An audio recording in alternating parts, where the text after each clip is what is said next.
My name is Maya Ellis, Black American. I wear ordinary clothes. And this is the part of my life I almost let break me. When people see me now, they see a calm woman with steady hands and a quiet smile. But they don't know how close I came to losing myself in my own house. They don't know about the nights when I slept like I had fallen off the edge of the world. They don't know that it all started with something as small and simple as a cup of coffee. I live in a 2-story brick house at the end of a quiet street in Cleveland, Ohio. The house has white porch railings and a blue front door that I painted myself one summer morning when I decided I wanted my home to look hopeful from the outside. In the front yard, there's a maple tree that drops red and gold leaves all over my car every fall, no matter how many times I rake them. I bought that house with my own money, years of working double shifts as a nurse, packing leftovers for lunch, saying no when my friends wanted to travel to other cities in America. I saved a $35,000 down payment and built up more than $120,000 in savings,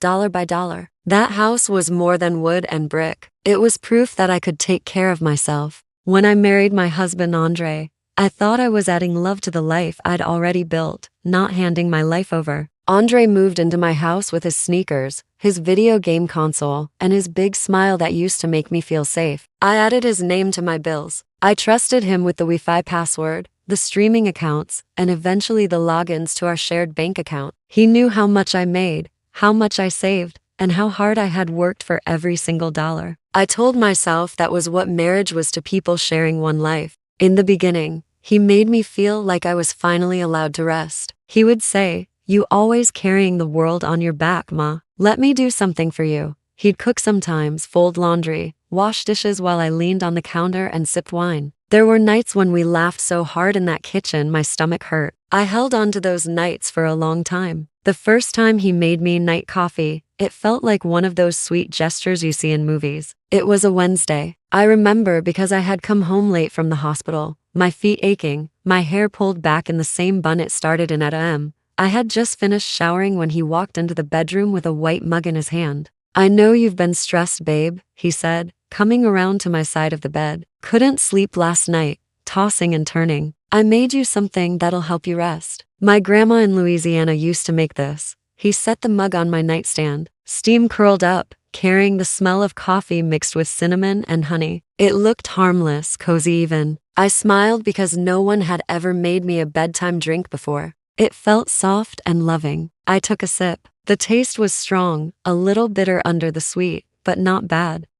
I said. "You did this all by yourself?" He laughed. "Don't act so surprised. I can do more than burn toast." I drank half the mug while scrolling on my phone, checking messages from my sister, Layla, who lives in New York City and likes to send me screenshots of overpriced apartments and say, "Can you believe people pay this much to live in a showbox?" I remember smiling at one of her texts, setting my phone down, meaning to send a reply in a second. Then everything went black. It didn't feel like drifting off to sleep. It felt like someone had flipped a switch at the back of my head. One moment I was there, the next moment I was gone. No slow fade, no dreams I could remember, just nothing. The next morning, I woke up to my alarm still ringing from the dresser across the room. It had been going off for a long time, like it had grown tired of itself. My phone screen was lit up with 3 missed calls and 4 unread messages from Layla. I hadn't heard any of them. Not the ringtone, not the vibration, not even the alarm that usually jolted me awake.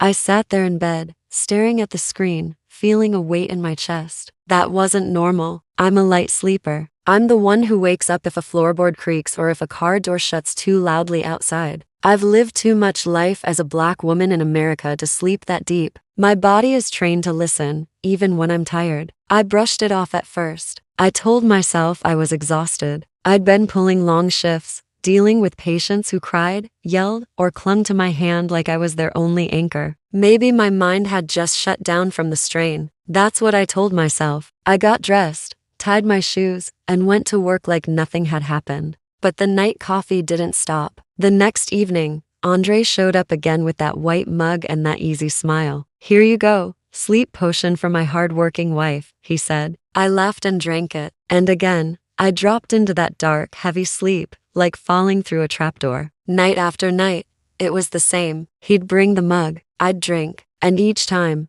I'd wake up in the morning with my phone full of missed notifications and my body feeling like I'd been dragged underwater. Sometimes I woke up still wearing yesterday's t-shirt. Once, I found my makeup smeared on my pillow, even though I could have sworn I'd meant to wash it off. There were whole pieces of the evenings that I simply could not remember. My instincts started whispering first, then shouting. Something in me didn't feel right. My heart would speed up a little when he handed me the mug. My fingers would hesitate at the handle. I started to notice how closely he watched me take that first sip, how his shoulders relaxed only when I swallowed. I noticed how he never drank from the mug himself. One night, when I mentioned how deeply I'd been sleeping, he smiled too quickly. "See, I told you it would help," he said. "You needed this. You work too hard. You don't know how to shut your brain off." I laughed along, but inside, I wasn't laughing. Inside, my mind was ticking like a clock. I thought about all the stories elder Black women had told me growing up about listening to your spirit. "Your body will tell you first," my Aunt Denise once said. "Then your mind. You better listen before your heart has to drag you out."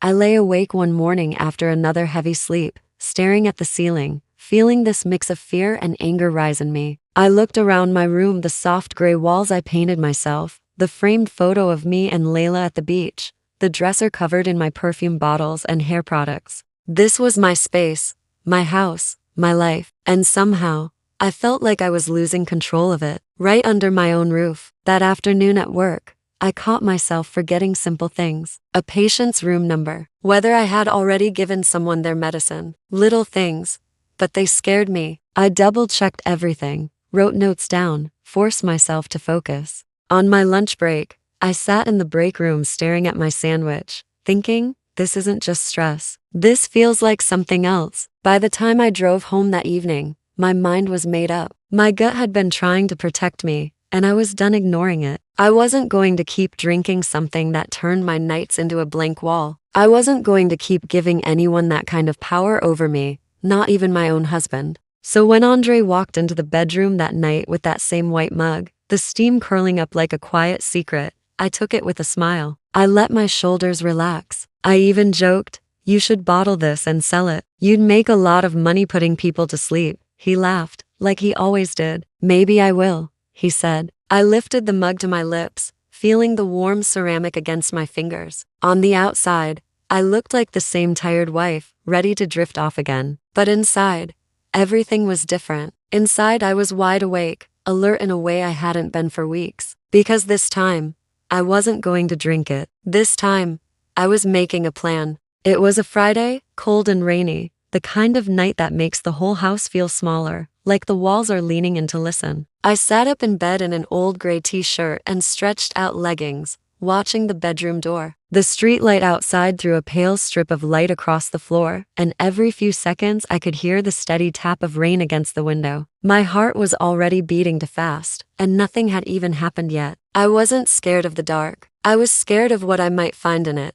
Andre walked in carrying my special coffee like he always did, the white mug cupped in both hands. I focused on his face, trying to read anything different in his eyes, some sign that would tell me I was wrong about him. But he looked the same, casual, relaxed, almost gentle. "Extra honey tonight," he said, setting the mug on my nightstand. "You were tossing and turning last night." I forced a soft yawn, letting my eyes droop like I was already halfway gone. "Thanks, baby. I really needed this," I said, my voice low and tired. Inside, though, I felt sharp and clear, like someone had wiped fog off a window in my mind. He watched me raise the mug. I brought it to my lips, let the rim rest there, and tilted it just enough so the coffee touched my tongue. The taste was the same strong coffee, cinnamon, that fake sweetness of honey that suddenly felt like a lie. I made a little satisfied noise and put the mug back down. "Drink it while it's hot," he said, still staring at me. "I will," I promised,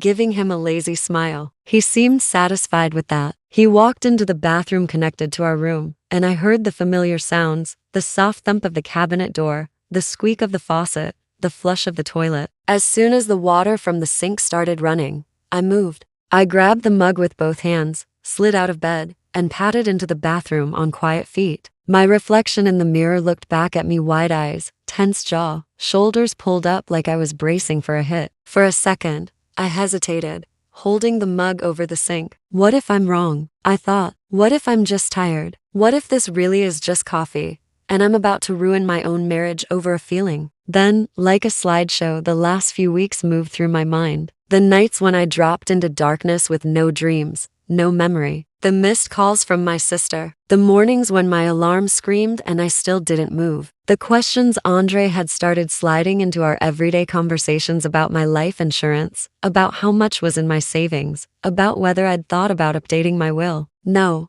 I wasn't wrong. I turned the mug and watched the coffee pour down the drain in a dark stream. The smell of cinnamon and honey rose up from the sink like a ghost trying to crawl back out. My hands shook a little, but I didn't stop until the mug was empty. I rinsed it with cold water, then splashed that same cold water onto my face and around my eyes so they'd look puffy and heavy, like I'd already started sinking into sleep. By the time Andre stepped out of the bathroom, I was back in bed under the covers. I'd set the mug on the nightstand in its usual place, tilted just so, like I'd finished it and lazily dropped it down before rolling over. I lay on my side with my back toward him, breathing slow and even. "You finish it?" he whispered. I mumbled, letting my words blur together, like my tongue was already thick with sleep. He leaned over and kissed my forehead. His lips felt warm, familiar, and completely wrong now that I knew I couldn't trust him. "Sleep good, baby," he said. I didn't move. I didn't answer. I just kept breathing, counting in my head to keep from shaking. 5, 10, 20. The house around us settled with little pops and creaks, the sounds of wood and nails and time. In the distance, a car drove by, tires hissing on wet pavement. I watched the digital clock on his side of the bed through slitted eyes. The red numbers glowed in the dark, marching forward minute by minute. 12:47, 1:13, 1:38. Every time the minutes changed, I reminded myself why I was doing this. This was my house, bought with my money, my life, built with my hands. If something strange was happening under my roof, I needed to see it with my own eyes. At exactly 2:00 a.m., I felt the mattress shift beside me. Andre moved slowly, like someone who had repeated this routine many times. The blanket lifted off my shoulder for a second, then slid back down. I heard the soft brush of his feet on the carpet. He paused, like he was listening for any sign that I was awake. I kept my face still, my breathing slow and deep. Then there was a faint click as the bedroom door opened. He really thought I was gone, just like every other night. I waited, listening. I heard his steps going down the hallway, then the faint creak of the top stair. I stayed in bed until the sound of his footsteps faded and the floor below us gave that low, familiar groan it always made when someone walked near the living room. Only then did I move. My heart was slamming so hard against my ribs it felt like it might shake the whole bed. I slipped out from under the blankets, careful to keep them looking the same, like a body still lay there. I grabbed my phone from the nightstand, turned the brightness all the way down until the screen was barely aglow, and tiptoed to the door. The hallway was dark but familiar. I knew every creak in that floor, every spot to avoid if I didn't want to make sound. I had learned it over the years coming home late from the hospital, trying not to wake anyone. It felt strange to use that knowledge against the man I married, but I kept moving. When I reached the top of the stairs, I stopped and listened. Below me, I heard something that made my throat tighten. Andre's voice, low and soft, but not the way he sounded when he talked to me. There was a sweetness in it that made my skin crawl now. Then, under his voice, I heard another voice. A woman. The sound sliced through me. There was a light hum of a TV on low, a little clink like a glass being set down, and then that woman laughed, a small, breathy laugh that bounced off my walls like it belonged there. I swallowed hard and forced myself down one step. The wood stayed quiet. Another step. Another. I kept one hand on the banister and the other gripping my phone so tight my fingers started to ache. Every part of me wanted to run back into the bedroom,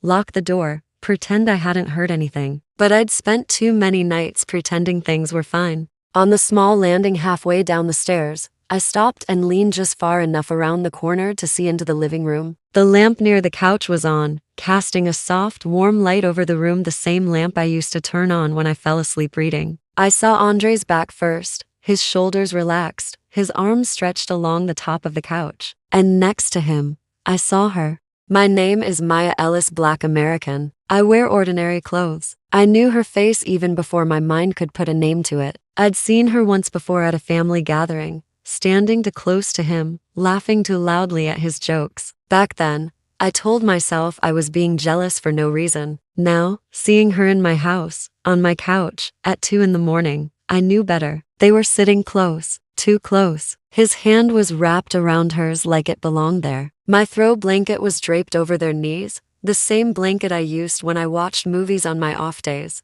It felt like every ordinary thing in my living room had been turned into something dirty. I felt the air leave my lungs in a quick, sharp rush, and I had to press my lips together to stop any sound from escaping. I pressed my palm flat against the wall, the paint cool against my skin, and forced myself to breathe slow. If I made one noise, if I broke down now, all of this, the planning, the pretending, the empty mug by my bed would be wasted. With a trembling thumb, I opened the camera on my phone and hit record. The red dot appeared at the top of the screen, small but powerful. If nobody would believe my gut, they would believe what my phone captured. Down in the living room, Andre leaned closer to her, his voice dropping even lower. They had no idea I was in the dark above them, watching. They had no idea their little secret meeting was being saved second by second. I didn't hear every word they said yet, not clearly. I only caught pieces over the rush of blood in my ears, my name here, money there, little hints that turned my stomach.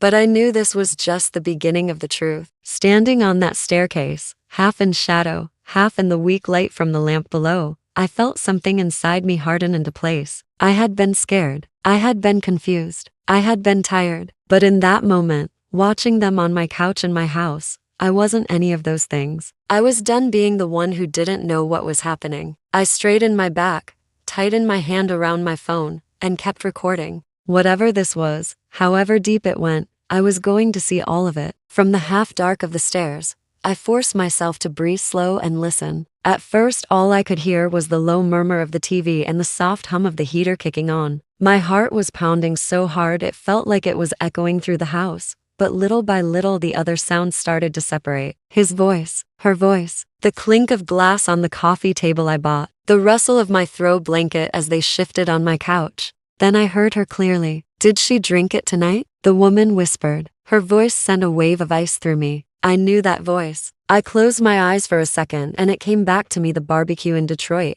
Andre's cousin's backyard, paper plates piled with ribs and cornbread, kids running around with water guns. I remembered this same woman laughing too hard at Andre's jokes, her hand touching his arm just a little too long, her eyes sliding over me with something that wasn't quite friendly. Her name popped into my mind like a bad taste. Tiana, yeah, Andre said. His voice floated up the stairs, casual and sure. She's out. She always is. We're good. I swallowed hard, moved down one more step, and leaned just far enough to see into the living room. My gray couch sat there, the same one I'd saved up for month by month, the same one I'd laid on after long shifts with my feet propped on the arm. Now it held my husband and his secret lover like they were the rightful owners. The lamp beside them glowed on low, casting a soft, warm light across everything. Andre was angled toward Tiana, holding her hand with both of his like she was the one paying the $1,800 mortgage every month. My yellow throw blanket was wrapped around their legs, the one I used when I watched movies by myself on Sunday afternoons. Seeing them wrapped up in it together almost took the air out of my chest. My knees went weak and I had to press my palm flat against the wall,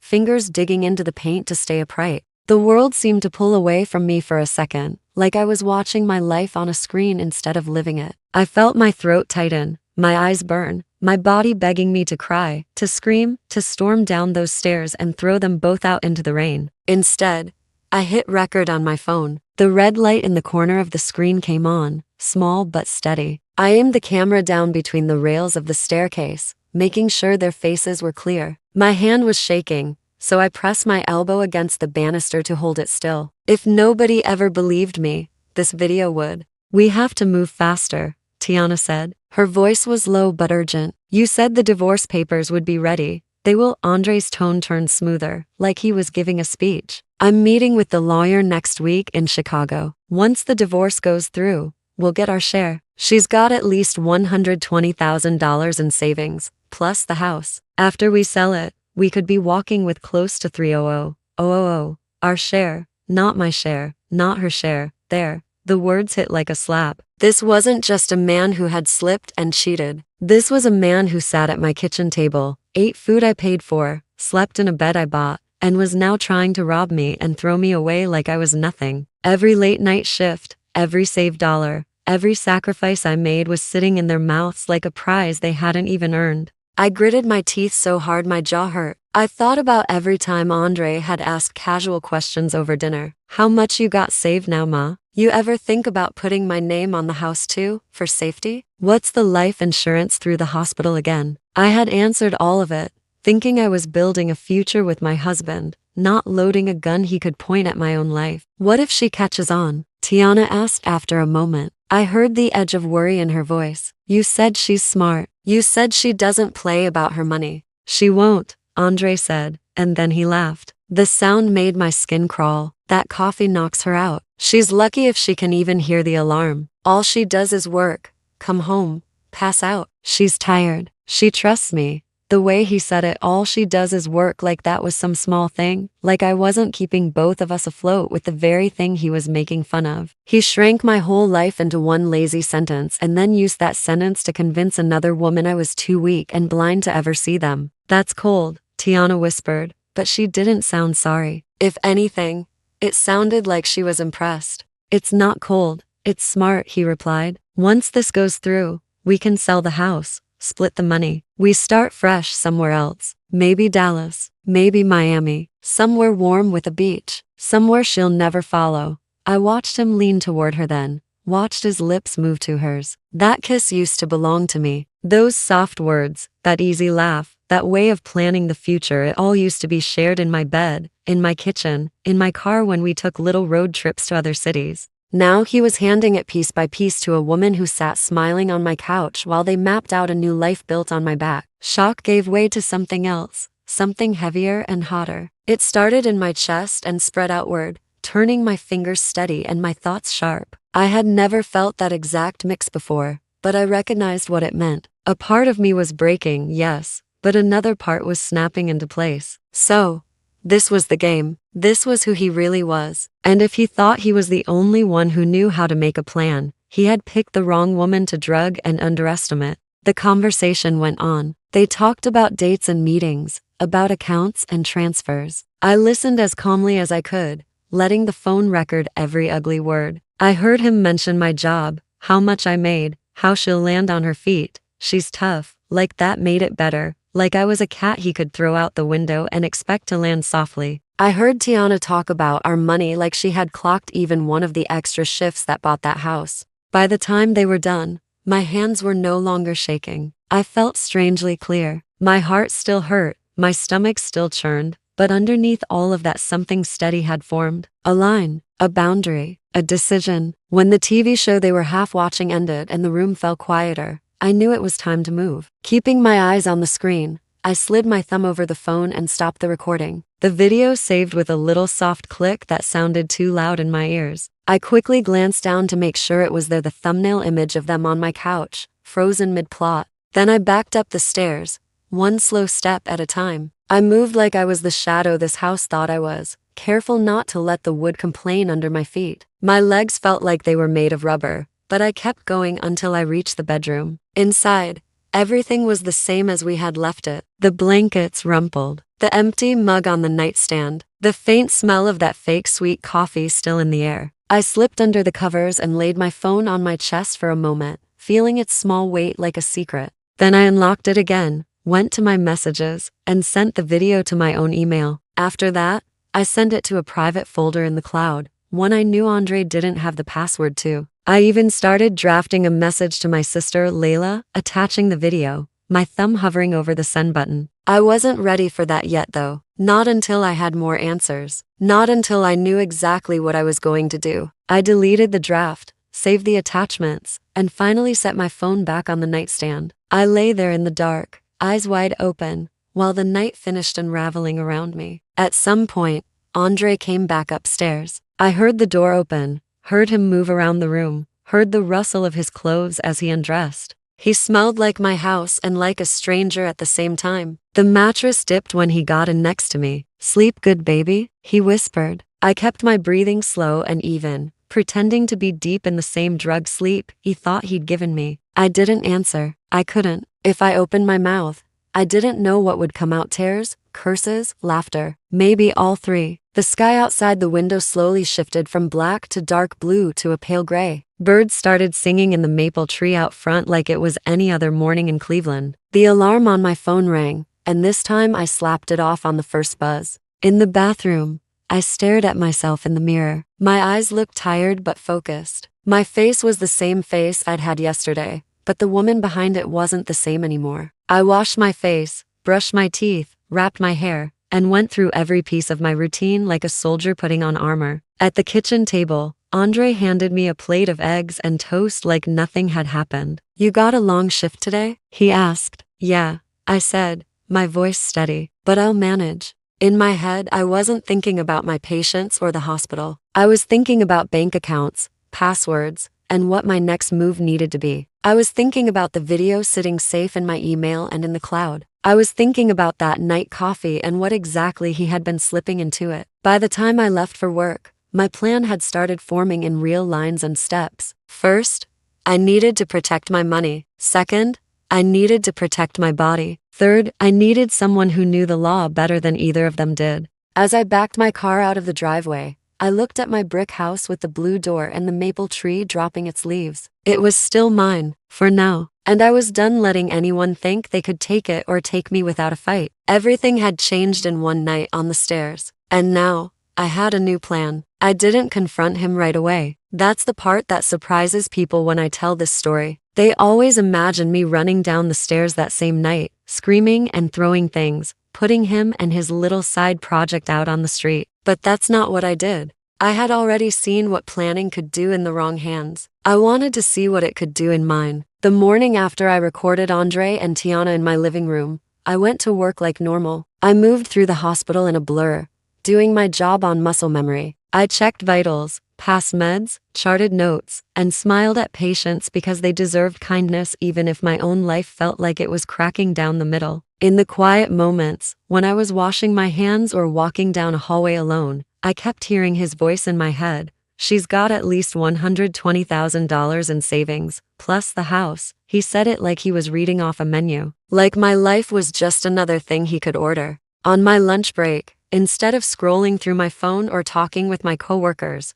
I opened the browser and started searching for divorce attorneys in Cleveland, Ohio. I didn't want just anybody. I wanted someone who knew how to protect women like me, women who worked hard, trusted the wrong man, and needed to make sure they didn't lose everything on top of their hearts breaking. One name kept popping up in reviews: Vanessa Price. People said she was tough, smart, and had no time for foolishness, which sounded perfect. I called her office from the break room, my hands still smelling like sanitizer. The receptionist asked a few questions, then put me on hold. When Vanessa came on the line, her voice was calm and firm, like she had heard every kind of mess and nothing shocked her anymore. I told her I suspected my husband was planning something with my money, that I had a video, that I didn't feel safe drinking anything he handed me anymore. "Do you feel in danger right now?" she asked. "No," I said, "not like that. I just feel played, and maybe poisoned. We're going to untangle this," she replied. "Come in tomorrow morning if you can. Bring everything, the video, any bank statements, anything that feels off. We'll start there."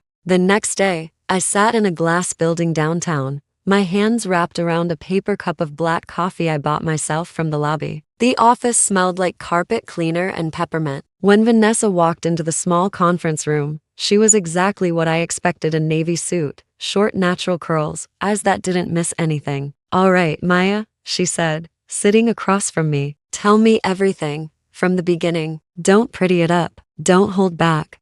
"My name is Maya Ellis, Black American. I wear ordinary clothes." So, I did. I told her about the night coffee, the heavy sleep, the missed calls. I told her about sneaking down the stairs, the video I recorded, the things I heard. When I finished, I slid my phone across the table. She watched the video without interrupting, her face not changing much at all. When it ended, she exhaled once, long and low. "You've got more than enough," she said. "We're not going to panic. We're going to move smart. First step is securing what's yours. That means your savings, your accounts, your house, your life insurance. We move your money out quietly, and we change every document with your name on it. Then we let him hang himself with his own rope. Hearing someone else say those words, "What's yours," made something inside me loosen a little. For weeks, I had felt like I was losing everything without even being awake to see it happen. Now, for the first time, it felt like I had a path. In the next 2 weeks, every dollar that belonged to me was moved into new accounts in my name only. I opened a separate bank at a different institution Andre didn't know anything about. I changed my online passwords, added two-step verification, and made sure none of the alerts went to any shared email. I updated my will to remove his name completely. I changed the beneficiary on my life insurance through the hospital to my sister Layla and sent her a simple text, "You're my backup now. I'll explain later." She called, of course, but I let it go to voicemail. I wasn't ready to hear her say all the things I already knew. Vanessa helped me file everything we needed to protect the house. We pulled the mortgage statements, the purchase documents, every piece of paper with my signature on it. "Legally, this is your property," she reminded me. "He moved into your house. He doesn't get to walk away with the keys." All the while, at home, I played my role. I smiled. I ate dinner with Andre. I watched TV by his side and put my head on his shoulder like I always had. When he brought me the night coffee, I pretended to drink it, then poured it down the sink the first chance I got. I wouldn't give him the satisfaction of seeing me knock out like before. Some nights I went to bed early, pretending to be exhausted, so I didn't have to talk much. He seemed almost relieved. Then, one afternoon, he finally did what Vanessa said he would. He came home with a tight look around his eyes and a manila envelope under his arm. He sat me down at the kitchen table where we'd laughed and argued and eaten takeout more times than I could count. "Maya," he began, putting on his sad voice, "I've been thinking for a long time, and I don't think we're working anymore." He slid the papers toward me like he was offering me a tissue instead of a legal document. My heart clenched, but not from sadness. It was from the quiet rage of watching a man perform for me in my own house, like I hadn't already seen the real script in my living room. "What is this?" I asked, even though I knew. "It's divorce papers," he said, looking down like he couldn't bear to see my pain. "I didn't want it to be like this, but we aren't happy anymore. It's for the best."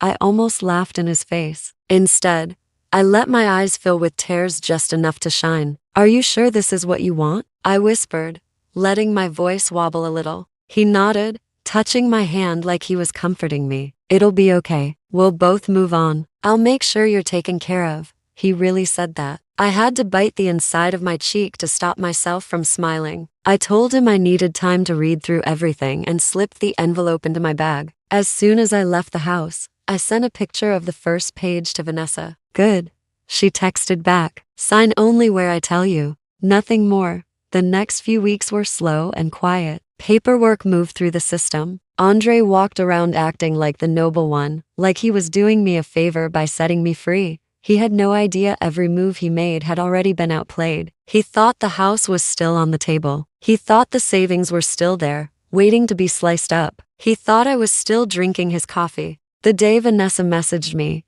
"Everything on your end is secure. He's going to find out soon there's nothing he can touch," I finally slept well. Real sleep, the kind that comes from your own body deciding it can rest, not something poured into a mug. Then came the final piece, Tiana and Andre's wedding. Vanessa called me one morning and said, "You might want to sit down for this." She had pulled their marriage license filing from the system. There it was in black and white, his name, her name, the date, and the city, Atlanta, Georgia. I stared at the document on my screen, my old life and their new fantasy pressed together like it was nothing. "Are you going?" she asked. "Oh, I'm going," I said. "I'm not sure exactly how yet, but I'm going." They chose a small event hall in Atlanta, all glossy photos of gold chairs and white flowers on the website, trying hard to look expensive. I booked a flight with my own card, took a couple of days off from the hospital, and told Andre I was visiting Layla in New York for a reset. He kissed my forehead and said, "You deserve it," and I almost choked on the irony. My cousin Brianna, who lives just outside Atlanta, picked me up from the airport. I told her everything on the drive: the coffee, the video, the lawyer, the frozen accounts, the wedding. "Girl," she said, gripping the steering wheel, "this feels like one of those wild stories people post online. I can't believe this is your real life." "It's my real life," I said, "but I'm about to write the ending myself." On the day of the wedding, I put on a simple black dress, black heels, and studied myself in Brianna's mirror. I didn't look broken. I didn't look crazy. I looked like a woman who had survived something and decided not to keep quiet about it. Brianna parked 2 blocks away from the event hall and kept the engine running. "You call me when it's done," she said. "I don't care if it's 10 minutes or 2 hours." Inside, the hall was crowded with people who had no idea they were sitting inside a lie. There were strings of white lights, a little arch at the front covered in fake roses, and rows of gold chairs filled with folks in their best clothes. I slipped in and took a seat in the back, keeping my head down. When the music started, everyone stood. Tiana walked in wearing a lace dress, her hair up, smiling like she'd won. Andre stood at the front in a gray suit, trying to look solemn and serious. A pastor cleared his throat and asked everyone to rise. My heart pounded, but my hands were steady around my phone. "Before we begin," the pastor said, "if anyone has, wait," I said. My voice wasn't loud, but the room was quiet, and it carried. Every head turned toward me. Andre's eyes went wide. Color drained from his face like someone pulled a plug. "What are you doing here, Maya?" he hissed, his calm mask cracking. "Finishing what you started," I said. I walked down the aisle between the rows of chairs, feeling eyes on me from every side. When I reached the front, I turned so I was facing the crowd, my back to the little arch of flowers. I lifted my phone and tapped the screen. The video of my living room appeared, and I turned the volume up. His voice rang out clear in the hall. "She's got at least $120,000 in savings, plus the house. After we sell it, we could be walking with close to 300,000. The room exploded with gasps. Someone dropped their program. A woman in the front row, Tiana's mother, I guess, covered her mouth with her hand. Tiana's smile vanished like it had never been there. She stared at the screen, then at Andre, then back again. "And just in case anybody thinks this is old," I said, pulling folded papers from my bag, "here's last week's transfer he made from our joint account into his secret account." I held up the printed bank statements, his name and the amounts highlighted in thick marker. $4,000 here, $3,500 there. The pastor stepped back, wanting no part of this. "The joke is," I added, feeling my voice grow steadier with every word, "those accounts are frozen now. And the house? It's mine, legally." The marriage he was trying to break bought him nothing. Andre reached for my phone, face twisted. "Turn that off. You're ruining everything." "Exactly," I said. "You're everything, not mine." I turned to Tiana. Her eyes were wide, her hands shaking around the bouquet. "And just so you know," I said, "he was drugging me with that night coffee so he could sneak out and sit on couches with you. That's the man you tried to marry." The back row started to clear out. Someone whispered, "This is wild," and headed straight for the door. The pastor closed his book. Tiana's mother grabbed her daughter's arm and pulled her a step away from him, as if betrayal might be contagious. I faced Andre one last time. "You're done in my house," I said. "When you go back to Cleveland, your things will be in boxes on the porch. The locks are already changed. The next time you hear my name will be from a judge or my lawyer, not from your next victim." I walked out of that hall with my head high, the sound of people whispering his name behind me like it was a warning. Months later, back in my brick house with the blue door, the maple tree still dropping leaves, and new locks on every door, I can say this: he lost everything he tried to steal. He's jobless, sleeping on couches, his big plan crushed under his own greed. From what I hear, Tiana left him not long after that disaster of a wedding. Nobody wants to build a new life on a foundation that rotten. Me, I put in new floors. I bought myself a leather sofa. I took a trip to London and spent about £4,000 on food, clothes, and experiences that made me feel alive instead of drained. I stood on a bridge over the River Thames and thought, this is what my money is for. Not for saving a man from the emptiness he created himself. Some nights now, I sit on my porch with a plain mug of coffee I made with my own hands. No secret ingredients, no lies, just me, my house, my peace, and the knowledge that I didn't just survive what he did. I rewrote it. When my friends ask how I stayed so calm through all of it, I tell them the truth. I planned. I protected what was mine. I listened to the part of me that said, "You're not crazy. You're right." And in the end, watching him lose everything he tried to steal from me really is the sweetest revenge I could ever ask for.